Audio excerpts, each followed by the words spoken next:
Aluminum Dynamics is working with the community to give back to local schools and teach children about recycling. In partnership with Million Cans, students with the Lowndes County School District will be competing to recycle the most cans. The goal is to get the whole community involved and give back. The Million Can Recycling Challenge. Now in its third year, the nonprofit Recycling Society has held this competition with an important goal in mind: to educate younger generations. Dan Casillo with Aluminum Dynamics says the founder of the nonprofit has a passion for recycling because many cans don't make it back into the supply chain. In the United States, the recycling rate for aluminum cans is only 43%. So that means 57 out of the 100 cans go into a landfill. And if it goes into a landfill, it's not going to get remelted and reused and made into a new can. So we really need to do a better job of educating people.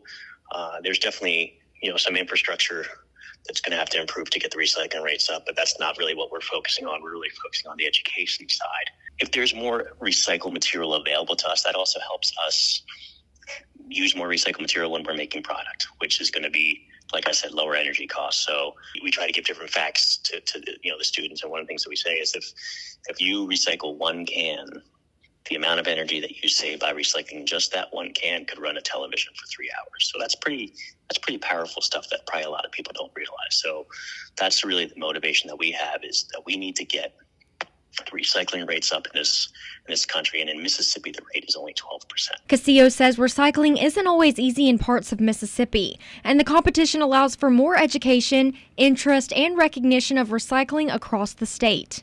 This competition allows for the schools involved to make some money as well, because those used cans have value.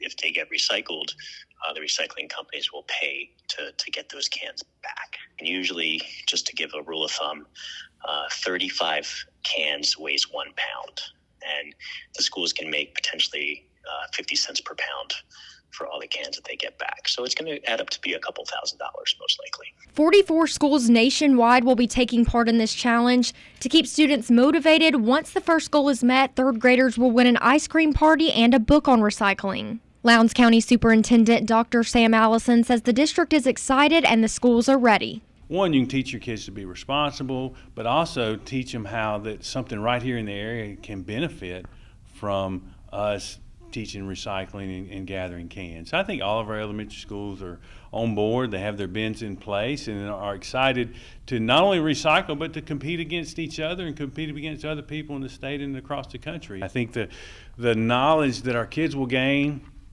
about recycling, about the aluminum industry, will just help them moving forward. The Million Can Recycling Challenge runs until the end of April. Casillo says Aluminum Dynamics will be collecting cans at its security stations for businesses wanting to be involved. An Aluminum Dynamics spokesperson said Mud Daubers in Columbus will be supporting the project by placing a container out front to collect more cans. If more local businesses would like to get involved, you can contact Crystal Powell at 662-251-6893 or email crystal.powell@aluminumdynamics.com.